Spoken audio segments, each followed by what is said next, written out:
no ar, mais um Antenados na Geral. Eu sou o pastor Pablo Queiroz. Quero começar esse programa agradecendo muitíssimo a Deus pela sua presença, pela sua audiência.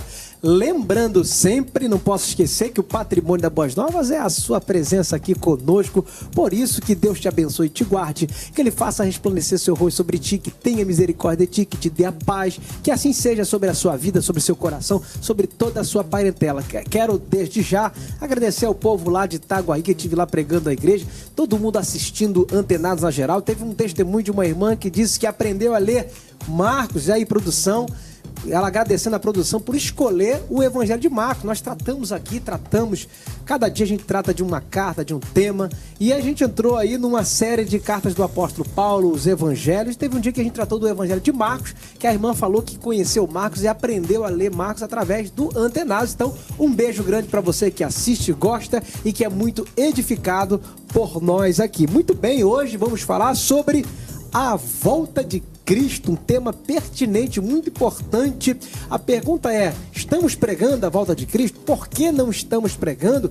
Como é que as igrejas têm tratado o retorno, a volta de Cristo, a parousia, o segundo advento de Jesus? Vamos lá para debater um pouquinho, falar sobre esse assunto muito importante. Eu convido ele, que é pastor nas igrejas de Comunidade Vida e Comunidade Betel. Ele é cantor, compositor e escritor. Cláudio Claro, bem-vindo ao Antenados na Geral. Poxa, legal, é uma alegria estar aqui, ainda mais falando sobre esse tema, né? Que é o tema dos temas, né? O cântico dos cânticos, porque é o maior evento que vai ter no planeta. Você imagina o céu abrindo, o espetáculo, né? Jesus, né? Aquele que foi crucificado, que entrou em Jerusalém num burrinho, desprezado, moído, crucificado, agora Rei de Reis, Senhor de Senhores, cercado dos exércitos celestiais. E Hollywood não contava com essa, não é verdade? Ninguém contava com esse negócio de um mundo ser dominado por Jesus Cristo, né?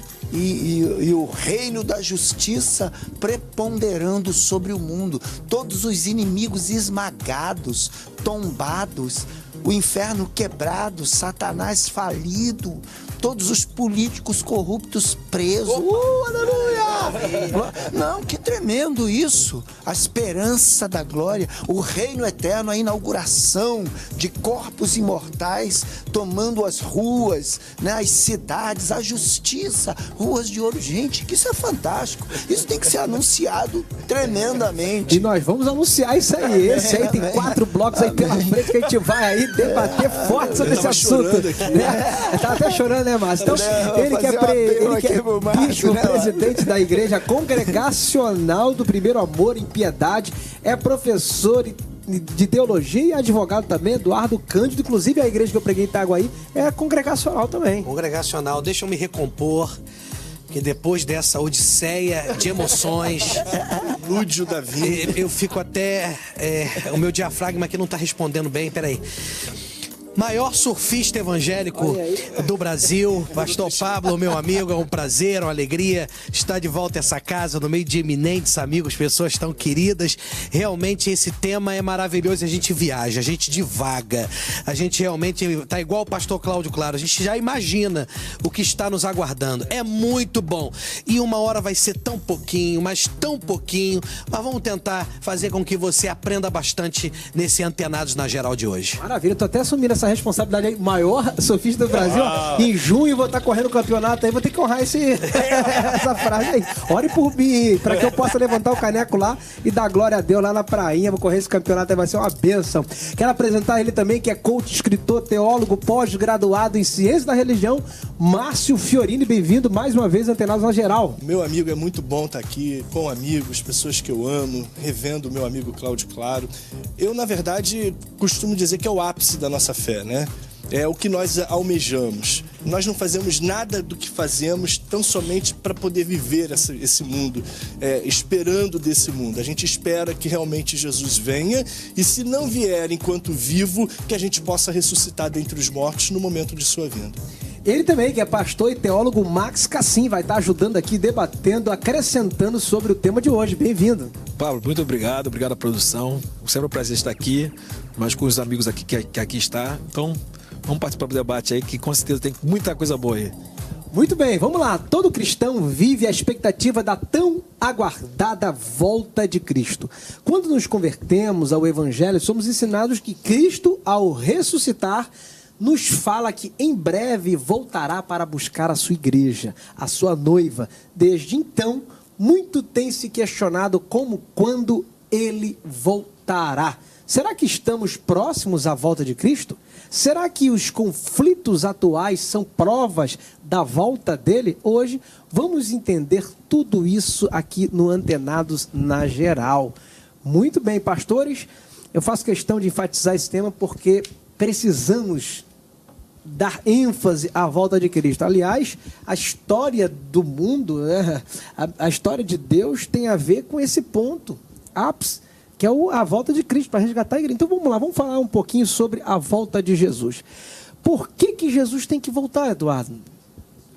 Porque nós não aguentamos mais o que estamos vivendo aqui nesta terra, porque é promessa dele, porque há uma necessidade eminente. A igreja está partindo por um caminho muito perigoso e temo pelos remanescentes, embora saiba que os remanescentes estão nas mãos do Senhor, mas o caminho da igreja brasileira principalmente está muito perigoso. A gente está vivendo uma época de um crescimento sem qualidade e, por que não dizer, de um período de apostasia fortíssimo no meio gospel.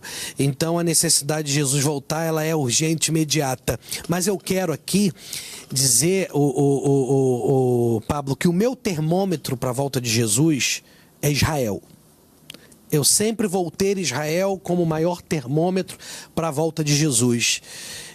Meus olhos sempre estão atentos para o que acontece lá. Tudo que envolve a figura de Israel. Porque, mediante o que for acontecendo lá, a gente, embora não possa afirmar, porque a Bíblia diz que nem o próprio filho não sabe quando é o dia da sua volta, só o pai, mas a gente consegue conjecturar alguma coisa relacionada à volta do Senhor. Nós vemos, por exemplo, a questão que começou lá em 1948 e que ainda está acontecendo, relacionada à volta, não é, dos judeus, à sua pátria. É um processo que continua em andamento e que cada vez mais se acelera. Nós vemos a situação que, para mim, é a que mais chama atenção, e que toda vez que sai alguma coisa a respeito, eu me empolgo em procurar estudar e ler e ver o vídeo a respeito do projeto da construção do terceiro templo. Que, se vocês não sabem, é algo que está acontecendo. É algo que está em voga. Existem especialistas judeus que estão a todo vapor, refazendo cada peça do templo. O templo já está montado, ele vai ser encaixado de peças em peças, mas as peças do templo ainda estão sendo feitas. Exatamente. Então é importante que se saiba de que esse projeto está em andamento. E aí é que é o grande problema, é você colocar a mão no vespeiro. Porque todo mundo sabe que ali há o terceiro lugar mais sagrado do islamismo, né? Que é ali no domo de ouro, ali onde era o antigo Monte Moriá, onde é o Monte Moriá. E ali é um barril de pólvora, porque ninguém pode entrar ali sem autorização dos islâmicos, né? E, por sua vez, os judeus são sedentos por estar ali e não se pode encostar. Se um judeu encostar a ponta de um dedo naquele lugar, a Terceira Guerra Mundial vem aí eclodir. Então, assim, só para a gente começar a pontuar no meu ver, é muito importante a gente vislumbrar a situação de Israel, e aí eu me preocupo demais, pastores, demais com o governo brasileiro. Porque, mais uma vez, senhores, o governo brasileiro se posicionou em favor dos estados muçulmanos, islâmicos, em especial a quem vive ali, os palestinos, e ficou contra Israel no que se refere ao reconhecimento de Jerusalém como um lugar eminentemente judaico. Então isso é muito preocupante, porque me lembro logo de Gênesis 12, quando diz que o Senhor abençoaria aqueles que abençoarem a Israel e que amaldiçoaria aqueles que amaldiçoarem. Então eu peço realmente que a igreja ore, que a igreja clame, porque o Brasil está indo na contramão da Bíblia e isso é muito perigoso. Sabe o que me consola? Que é igual aquela história com Abraão. Ainda existem uns justos em Sodoma e Gomorra, e o Senhor não vai destruir essa terra enquanto nós estivermos aqui. A Bíblia fala muito sobre esperança, né, pastor Max? E eu vejo que a esperança ali, quando a Bíblia fala, é mais do que um futuro melhor, mais do que uma vida materialmente transformada. Acho que a maior esperança ali que a Bíblia afirma é exatamente essa esperança que a gente está falando aqui hoje, que é o tema do programa, que é a esperança da volta de Jesus. Essa acho que é a maior esperança que a Bíblia afirma. Inclusive, os dias de Paulo, o povo grego ali vivia muito sem esperança. Você vai ver em Tessalonicenses, Paulo aos Tessalonicenses, falando sobre esperança, e a esperança é exatamente essa, é a volta de Cristo. Então, será que a gente tem que usar mais a palavra esperança para o povo, para a igreja, nos púlpitos, falando sobre esse tema que é o retorno, o segundo advento do nosso Salvador? Tem que falar acerca da esperança, explicando que a esperança, conforme foi dito aí, a esperança não é esperança para esta terra. A esperança é para a vida eterna, é para aquilo que vai acontecer quando Cristo voltar para buscar a sua igreja. É porque a igreja hoje, né, Max, tem muitas esperanças e não são essas esperanças. Por isso que eu estou enfatizando justamente ela começa, a esperança da volta de Cristo. A esperança é muito forte no dia de hoje, mas ela é material. Por exemplo, eles colocam esperança em homens como messias terrenos. É o que mais você está vendo agora, principalmente o movimento político agora. Não, fulano tem que entrar, fulano tem que vencer. O mundo jaz do maligno. Jesus falou que a iniquidade iria aumentar. Está aumentando. Iniquidade é injustiça. E por causa disso, em consequência disso, o amor iria se esfriar. E o amor ali não é o amor acerca de questão do povo que não quer ir mais ir para a igreja. Não, é o amor de gente para gente. Estamos retrocedendo. Na verdade, nós estamos virando animais irracionais, porque hoje em dia tudo é matar. O negócio hoje em dia é matar. A palavra hoje em dia que mais existe no nosso meio é morte, não é mais vida. Então, quando eu falo em esperança, eu tenho que falar em esperança de vida e de vida eterna. Quer dizer, explicar muito bem que não é esperança para esta vida. É a esperança que eu tenho é que eu vou chegar em um lugar que não é aqui, e que alguém um dia virá me buscar, que não é ninguém dessa terra, para me levar para um lugar que não pertence aqui a essa terra. Pertence a uma terra, está em uma terra que os nossos olhos não conseguiram contemplar, porém, quando lá nós chegarmos, nós estaremos para toda uma eternidade, incorruptíveis e imortais em glória para o Cristo Jesus. O existencialismo defende que essa vida termina aqui, que não tem esperança para o corpo. Até o gnosticismo, que era muito influenciado ali naquela época, nos dias de Paulo, que era muito forte, que a carne não presta, que só o espírito. É como se esse corpo aqui fosse uma prisão do espírito. Então, era muito defendido isso, essa falta de esperança para o corpo. Aí Cristo vem e apresenta essa salvação, que receberemos um corpo glorificado, trazendo esperança pós-morte. Então a gente precisa anunciar. O Márcio falou sobre que existem muitas esperanças terrenas, voltada mais para uma vida horizontal, sendo que a palavra de Deus, a Bíblia Sagrada, apresenta a maior esperança, que é a pós-morte, que é o do corpo glorificado, que é a nova vida, que é uma novidade de vida que Deus vai trazer para nós. É porque justamente, Pablo, para o povo dos dias de hoje não importa a vida eterna. O que importa para eles é o aqui e agora. Porque o aqui e agora eu vou conseguir mostrar para alguém alguma coisa. Na vida eterna eu vou ser igual a todo mundo. Na vida eterna eu vou fazer apenas você mais um. E não vou ter para quem mostrar. Ou eu entro lá com alegria por ter sido salvo, ou então, meu irmão, acho que de repente nem lá eu chego. Mas, enfim, então o que gera hoje um lucro em muitas igrejas, aplausos para os outros, é você falar que do aqui e agora, que o aqui e agora é pra gente, porque o aqui é pra gente, porque o agora é pra gente, porque a da terra é pra gente. Só que quando a gente fala da vida por vir, você não está preocupado com a vida por vir, o pessoal está preocupado com o dinheiro agora. O povo está levando a sério aquele texto de Apocalipse, que a Nova Jerusalém vai descer, já querem? Querem que o céu seja O problema na terra. é que eles querem fazer do céu resplandecente o mundo resplandecente. Então a igreja, ela não fala da eternidade. Apesar de nós vivermos a eternidade, nós não seremos eternos. Temos que pontuar isso, porque nós nascemos. E nós, quando nascemos, o Espírito vem, é soprado e nascemos juntos com esse Espírito. Então nós nunca seremos eternos, apesar de vivermos a eternidade. Então, quando nós falamos de eternidade, nós falamos de coisas que superam qualquer coisa que vivemos aqui. Quando Paulo diz que maldito é o homem que esperar somente desta terra, ele está dizendo exatamente isso. Eu tenho visto muitas pessoas questionarem Deus. Eu conheci uma pessoa que ela falou assim, eu estou com problemas de ir para a igreja. Eu falei, mas qual é o teu problema de ir para a igreja? É porque eu não concordo com muita coisa. Tá, qual é o teu problema? O problema é que eu não concordo que Deus... ele permita o mal acontecendo, aquelas crianças na Etiópia morrendo desnutridas. Eu não concordo que Deus me abençoe tanto e tenha pessoas tão fragilizadas pela sua pobreza emocional, física, financeira. Eu disse para ela, o teu problema não é com a igreja, o teu problema é com Deus. Porque você não está com problemas de relacionamento com a sua liderança, com a sua igreja. Você está com problemas de relacionamento de fé com Deus. Porque se você entendesse que se você é muito abençoada e que existe aquele que não é para você que Deus está olhando e esperando a atitude para ir naquele que não tem. Então não é uma questão de Deus fazer, é uma questão de Deus permitir que nós interagemos. Existe isso? Se não existe, tu criou agora. Criei agora. Porque, na verdade, a esperança do homem hoje é naquilo que ele conquista aqui.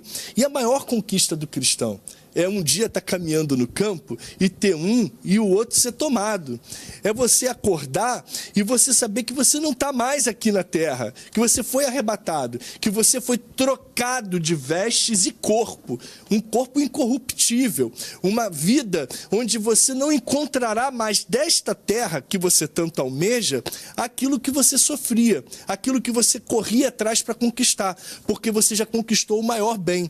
E essa era a mensagem que há 20 anos atrás imperava nas igrejas.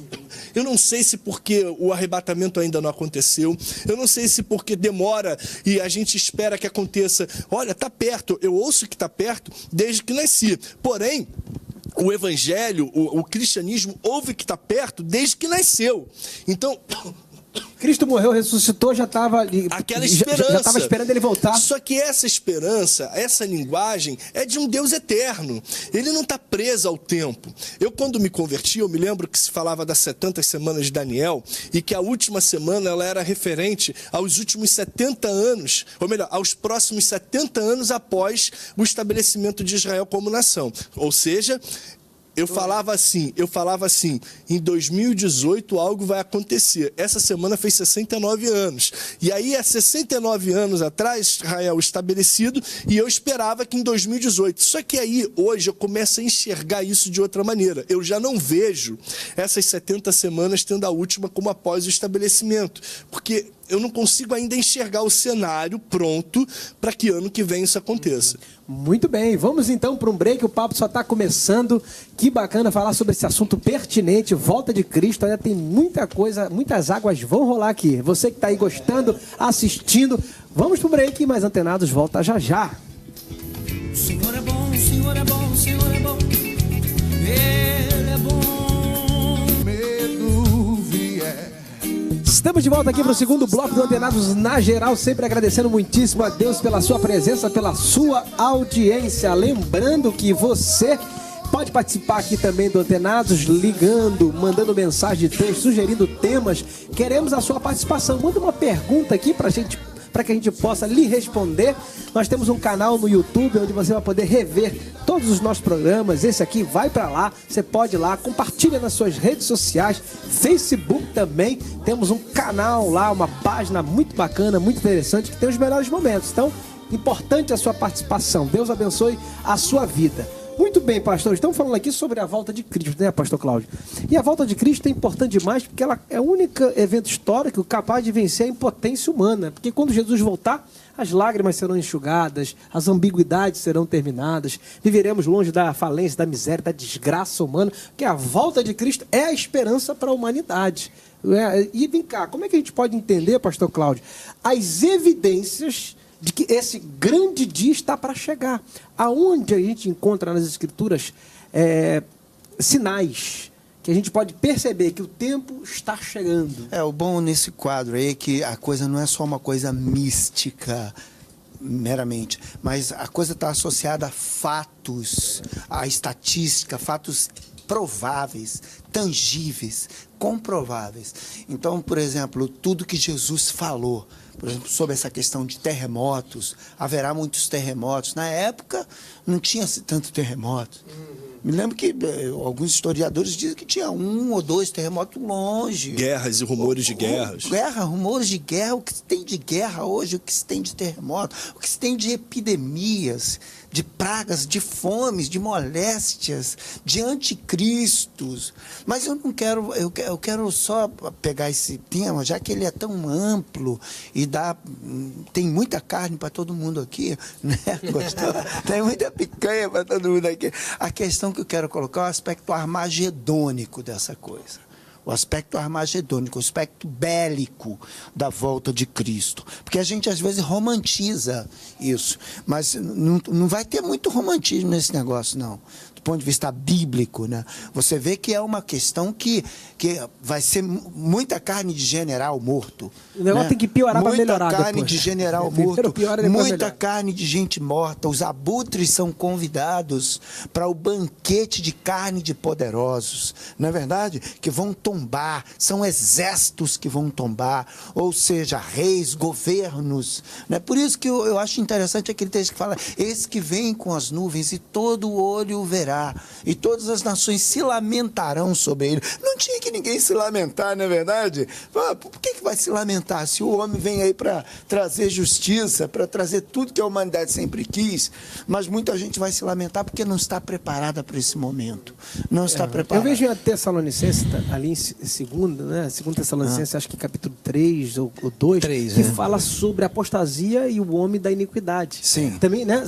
Baseado no que o pastor Cláudio está falando, são sinais de que Jesus está voltando.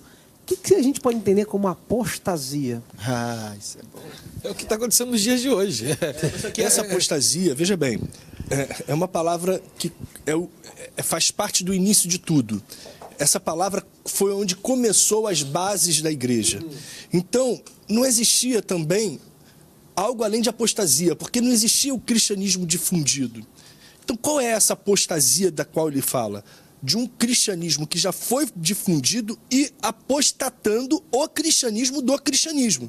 Então a gente pode entender que a apostasia não é do lado de fora, do lado de dentro. Do lado de dentro. É só o esfriamento da igreja. Tem a ver com a igreja. Sim. Exatamente. Com o povo de Deus. Eu não vejo uma igreja resplandecente, avivada, como se fala por aí que seria nos últimos tempos, porque não é essa igreja que se fala que vai estar no momento do arrebatamento. É uma igreja apóstata, é uma igreja cada vez mais fria, uma igreja cada vez menos buscando a eternidade, mas com esperança nessa terra. Então, pegando esse gancho, será que essa apostasia... Porque hoje tem muitos apóstatas por aí, muito anticristo. Mas será que essa declaração... Você falou apóstolos ou apóstata? Apóstata. Apóstata. Por aí. Será que, então, essa apostasia é algo formal? Porque a apostasia sempre existiu. Não, é uma apostasia informal. Só que essa apostasia aí...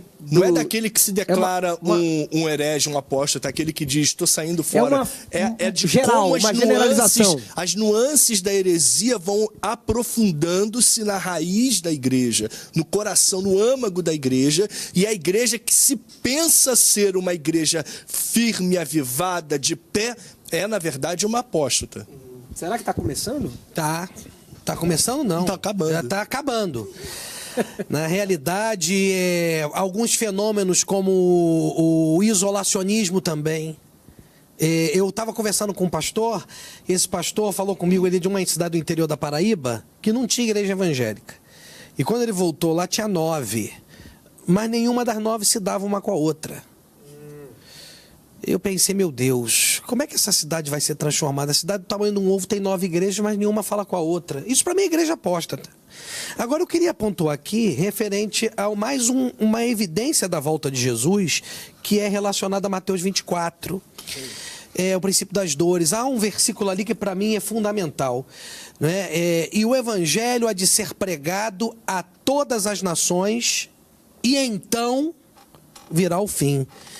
Na minha opinião, essa é a opinião minha pessoal, eu acho que a difusão da tecnologia, embora sendo péssima em muitos aspectos, porque está mecanizando o ser humano, a realidade é essa. O ser humano está mecânico por causa da tecnologia, e isso é terrível, mas a tecnologia está fazendo com que esse texto venha a se cumprir.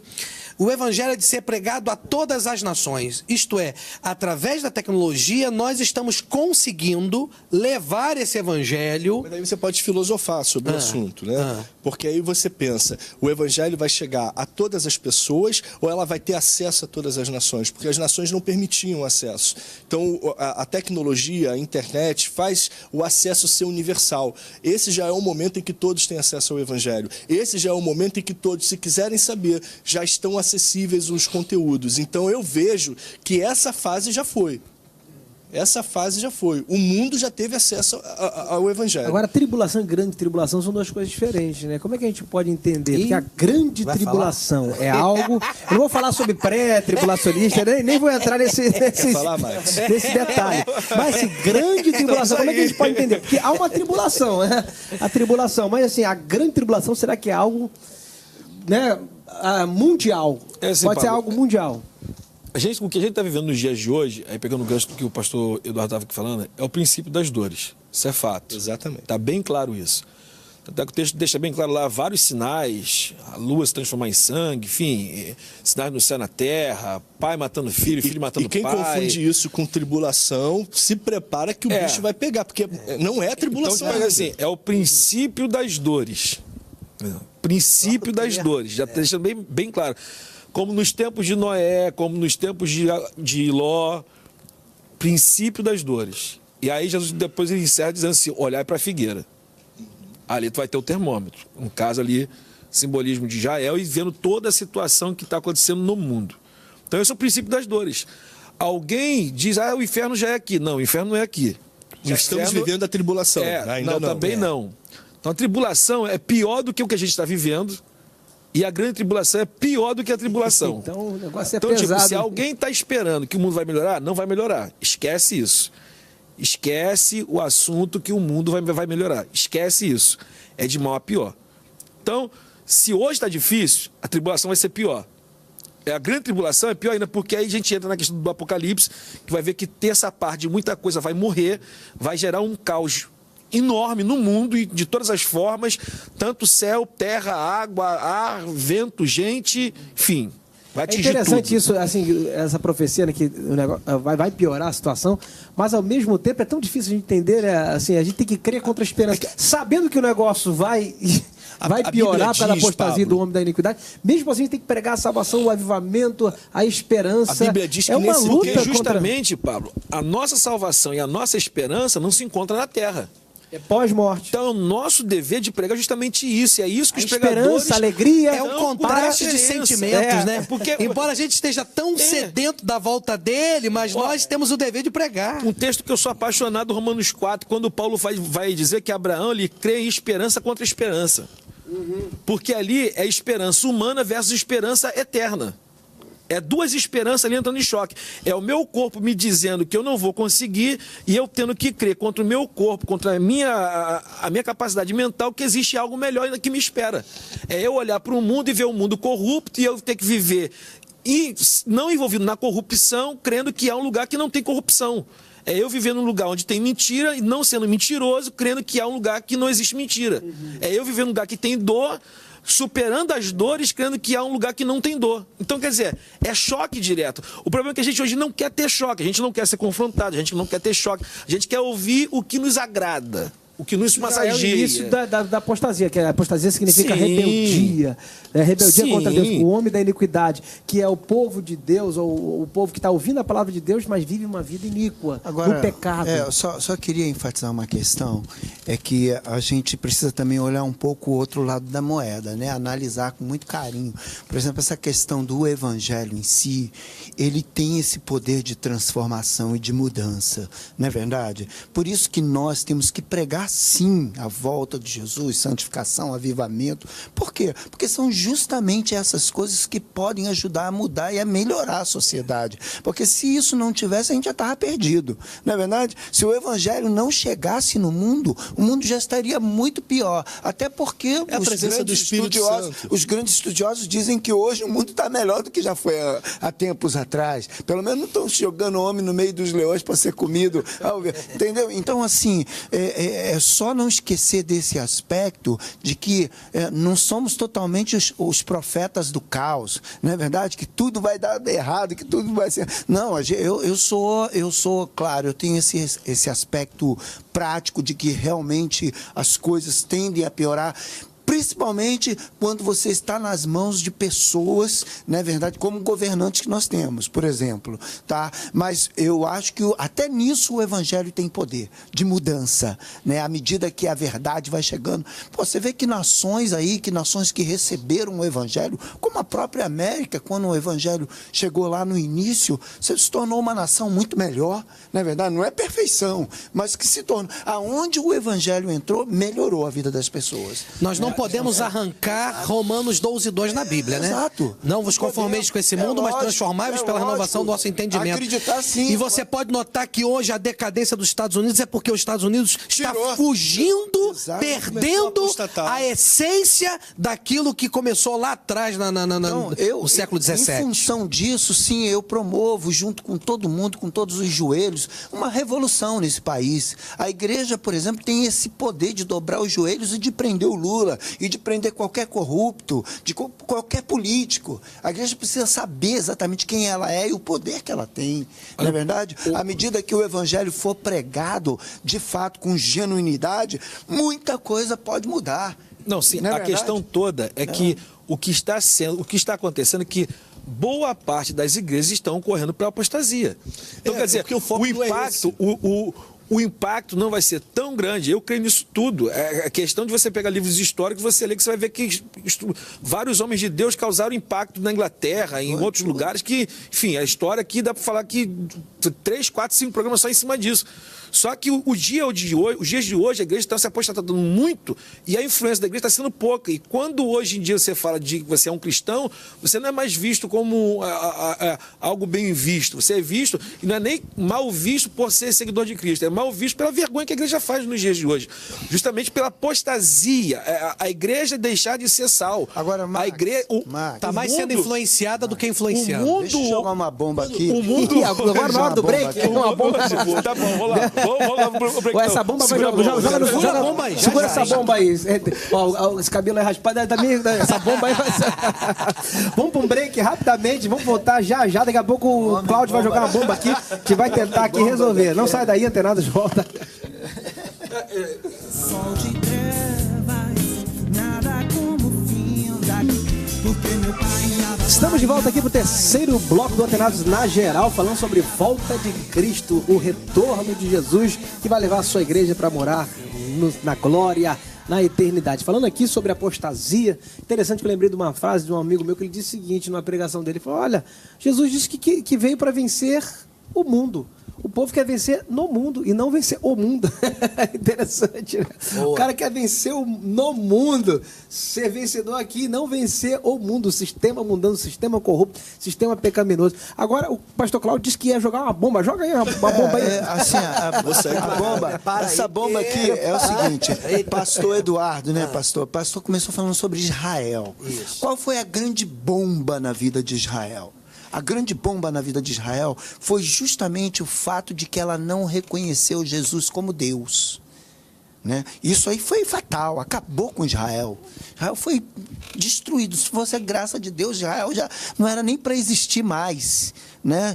36 anos depois da morte de Cristo, Israel foi afastado, varrido, né? Então, assim, hoje o Brasil, dentro desse aspecto aí da apostasia, que eu acho que é a questão que é uma questão muito delicada, mas assim, a igreja está fazendo exatamente a mesma coisa que Israel fez. Perfeito. Só que não em relação a Jesus, mas com relação ao Espírito Santo.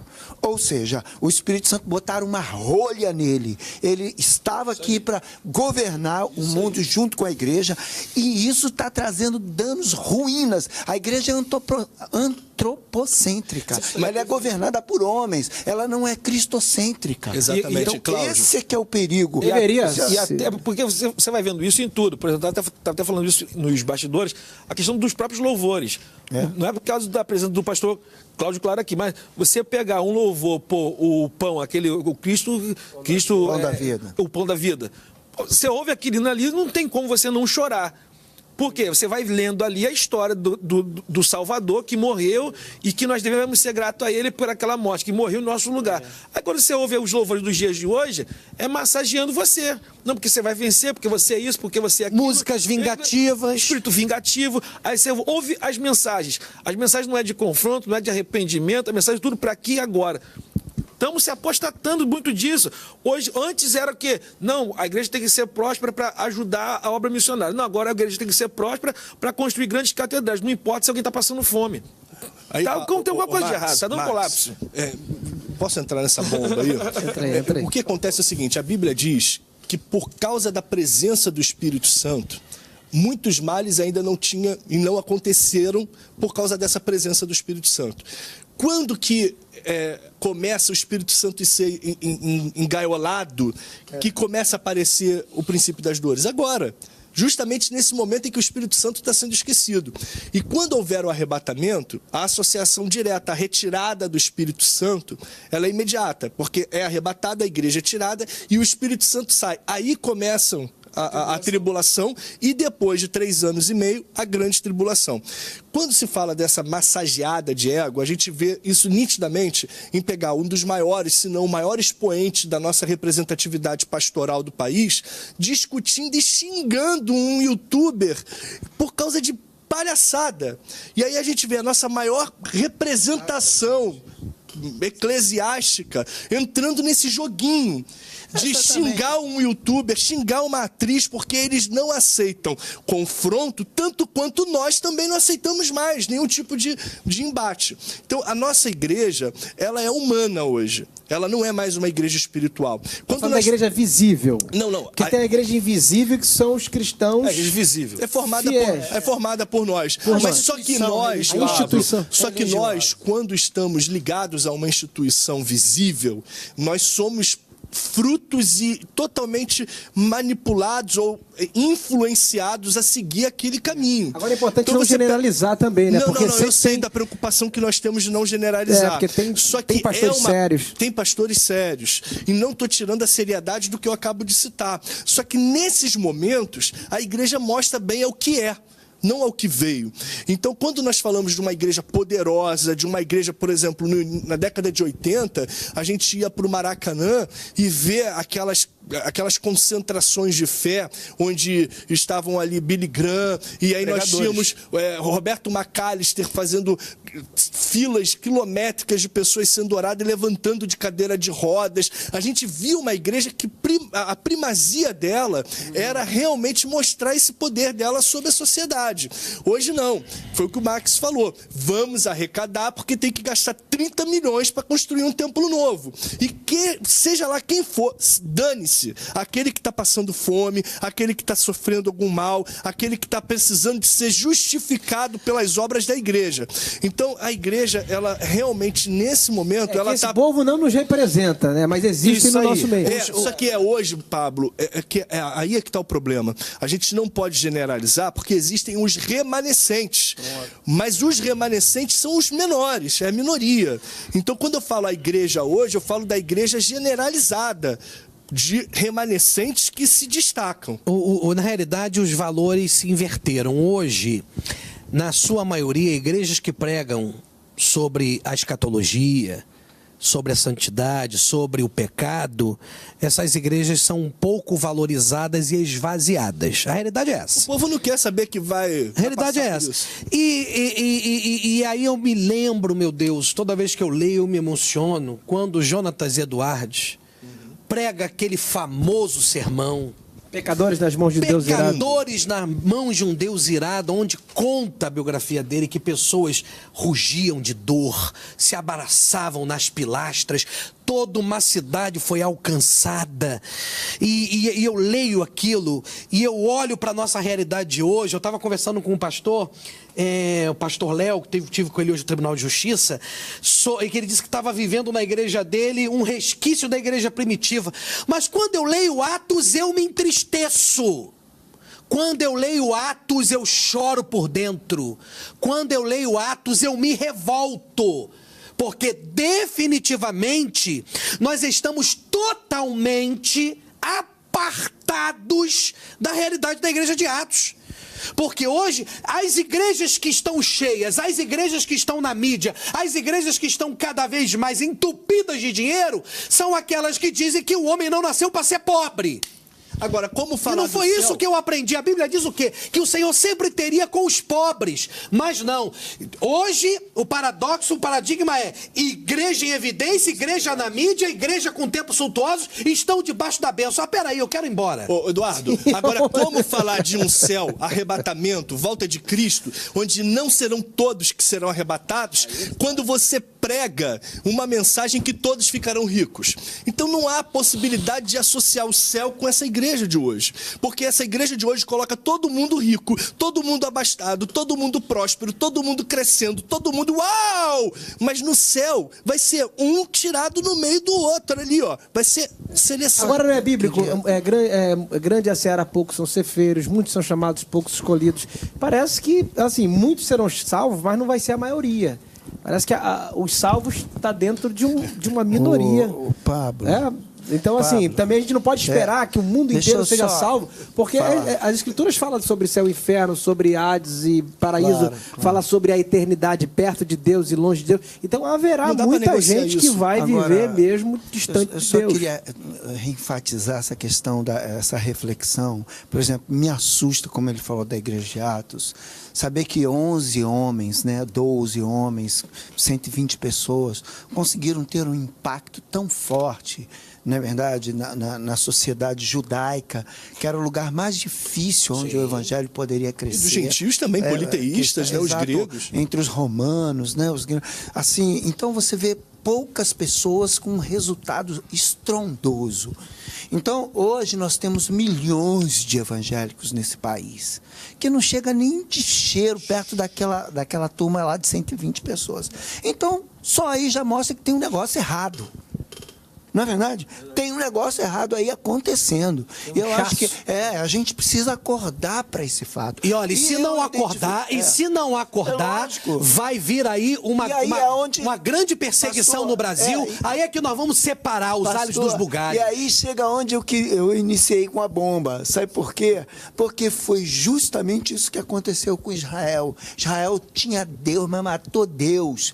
A igreja hoje, de uma certa forma, está fazendo a mesma coisa com o Espírito Santo. Crucificando todos os dias. Não tem liberdade. Porque se ele tivesse, esse país já tinha mudado. Devido à quantidade de pessoas que se dizem cristãs. Não é verdade? Já tinha mudado. Sabe? É um tipo de evangelho diluído, né? Pastor, quer associar avivamento com grandes eventos. Empresas religiosas. Qual foi o avivamento da Coreia do Sul? Foi oração. É bomba nos Estados Unidos, é bomba na Síria, mas aqui também tem bomba, mas essa bomba aqui é para despertar. É para salvar, é para libertar. Agora, salve-se quem puder. Não é verdade? Se preparem, porque o parafuso vai apertar. Não pode ficar sendo refém desse modelo. Não é verdade? Porque a nossa vida ela é muito curta. Ela é muito curta para a gente ser refém desse modelo. Um amigo meu falou, se quem puder, um amigo meu falou, olha, o negócio tá indo para uma situação tão complicada que já não é mais um por todos por um, não. É salve-se quem puder. Mas vamos continuar orando por um resgate, por um restabelecimento, por um avivamento. Nosso papel como igreja é esse. É lutar crendo que ainda há esperança, esperança, que a igreja pode ser uma igreja... Ainda tá aqui, o Espírito Santo está aqui, que ele ainda pode governar. você pode ser a diferença que você quer ver na sua igreja, no seu bairro, na sua família, seja essa transformação que você quer ver nesse país. Então vamos para um break, vai ter mais um bloco, vamos fazer um resumo com chave de ouro, não sai daí porque ainda tem bomba pela frente aí. Alternados volta já já.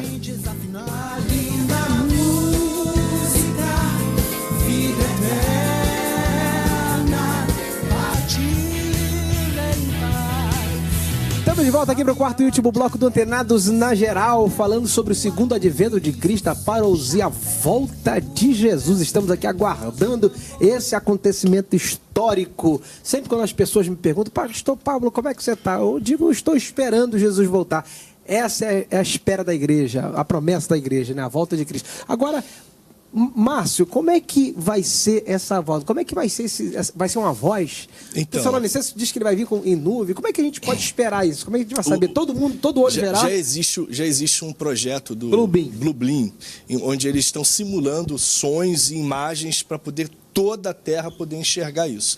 E poder fazer, após a vinda de Cristo, simulações daquelas imagens, hologramas, para poder fazer parecer que aquilo ali foi parte do projeto deles, foi uma encenação. Existem as abduções dos extraterrestres que vão ser utilizadas também como alguma justificativa desse momento. Mas esse momento, na verdade, é o auge da Igreja de Cristo. É o auge daquele que professa a fé em Cristo. Independente da sua religião, independente da sua... Porque não é...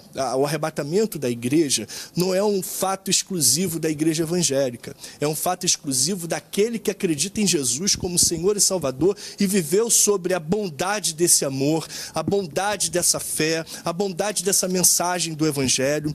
Então, quando acontecer, eu me emociono, porque é o que eu espero, é o que eu almejo, é o que quando eu me converti eu aprendi. A igreja que chorava não vai chorar mais, as lágrimas serão secas e cessarão. Nós viveremos ao lado do Mestre, e nós, como noiva, seremos aqueles que estarão ao lado do noivo na bodas do Cordeiro. Enquanto o mundo viverá 3 anos e meio de tribulação e mais 3 anos e meio de grande tribulação, a igreja viverá 7 anos de bodas ao lado do nosso noivo.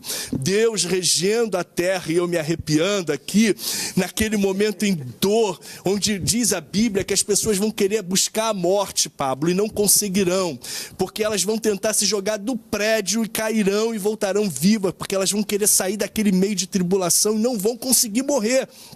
É um momento de dor, onde não dá para fugir dele, onde não dá, se você não aceitar a Cristo como seu Senhor, e eu não digo aceitar nenhuma instituição como sua dona, mas a Cristo como Senhor do seu coração, você vai poder reinar com ele após esse período. Mas durante esses 7 anos, você vai viver uma festa, você vai viver aquilo que nós de fato precisamos viver, não o carro, não a casa, nós precisamos de ter coisas nessa terra, mas não é o nosso alvo. Como fé, irmos à casa do Senhor, não para buscarmos aquilo que nós queremos aqui, mas aquilo que nós precisamos ter lá. E o arrebatamento da igreja vai fazer isso, Pablo. Ele vai nos tirar dessa dor, dessa podridão, disso tudo que temos falado, que é ruim, das dores, dos rumores de guerra, da falta de amor, do aumentar da iniquidade, para viver a plenitude do amor, que é o próprio Senhor ao nosso lado, conversarmos com ele, olharmos face a face, falarmos com os heróis da fé e vermos aqueles que nós amamos também sendo salvos ao nosso lado. Então o arrebatamento da igreja é isso, é a base da história cristã, é nós falarmos de Cristo e falarmos do arrebatamento, é falarmos de Cristo, falarmos do arrebatamento, falarmos de Cristo e falarmos da nossa esperança maior, que é o céu. Maravilha, pô, rapaz, então não, o pregador não dá para falar de arrebatamento sem falar desse encontro. É o encontro do noivo. Eu me lembro, eu já casei, e o maior encontro que eu pude ter na minha vida foi com a minha noiva. E Jesus, ele está esperando esse encontro conosco. Ele espera que nós sejamos as virgens prudentes, para que ele possa nos tirar e nos levar para esse encontro com ele, e ele também se regozijar com a igreja que espera nele. Baseado nessa pregação do Márcio, como é que a igreja deve se preparar para esse resumo? Eu fiquei inspirado no Eduardo. Como é que a gente deve se preparar para esse grande encontro aí? Se preparar com santificação, com vida no altar, vida frequente na palavra, na oração, no jejum, adorando ao Senhor, tendo contato e amizade plena com o Espírito Santo, renunciando à sua carne, tomando a sua cruz e seguindo. Amando o próximo, frutificando, porque a árvore que não dá fruto é cortada, Mateus 3,10. Mas eu queria só pegar um pedacinho do que o Márcio falou, que eu concordo em gênero, número e grau, que quando ele usou o termo reconhecer e ter Jesus como Senhor e Salvador. Porque muita gente só tem Jesus como Salvador.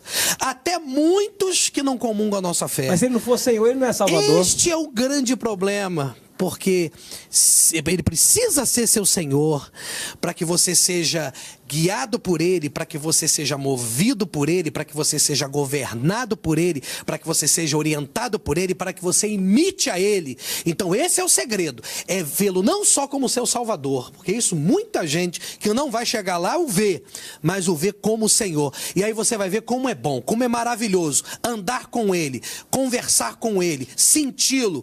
E quando Ele voltar vai ser uma grande festa, porque o grande problema, meu amigo Max, o homem das polêmicas, é o seguinte, é que muita gente está dentro da igreja, mas quando fala que Jesus vai voltar, dá um frio na espinha.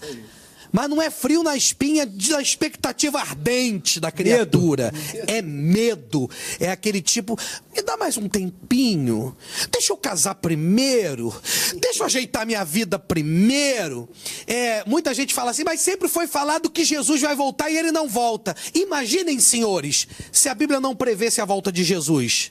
A anarquia que não seria, até mesmo dentro da igreja. Então, se prepara, porque ele está voltando e é breve. Maravilha, e tem 1 minuto, vamos dividir aqui. Max, uma coisa legal que vai acontecer é que, minutinho, Max, você vai ter cabelo no corpo glorificado. Pode falar, professor. Não, é que a coisa é tão significativa, ela é tão gloriosa e grandiosa, que é uma questão de não precisa ser uma grande mente brilhante para entender que toda a nossa expectativa de vida deveria ser colocada em cima disso. Não é verdade? Porque quem ama a vida, eu amo a vida, eu acho a vida estrondorosa. Essa ideia de ver o mar azul, né? Essa ideia de ver o céu azul, essa ideia de conhecer pessoas, essa ideia de ser parecido com Deus, de imaginar como Deus, de pensar como Deus, de viver, de respirar, conhecer o brilhantismo da eternidade, é uma coisa que não tem preço. Então você que está me ouvindo aí, você deve colocar o coração nisso, isso é prioridade absoluta, é o tudo da tua vida, porque não adianta você ganhar o mundo inteiro e você perder logo a tua vida, que é o mais importante. Você nem vai poder ganhar o mundo inteiro, como é que você vai desfrutar dele se tu não tem mais alma, se tu está perdido eternamente? Então, a melhor coisa da vida é viver com essa expectativa. Alguém perguntou para uma pessoa, se você soubesse que Jesus ia voltar amanhã, o que você ia fazer? A pessoa falou, eu ia fazer a mesma coisa que eu estou fazendo, é adorando ao Senhor, vivendo com o Senhor. Pode dizer isso. Olha aí, maravilha, pastores, quero agradecer muitíssimo a presença de vocês, foi uma bênção falar sobre a volta de Jesus. Que Deus te abençoe e te guarde, viu? Um beijo grande, obrigado Brasil, obrigado você que nos assiste e até a próxima!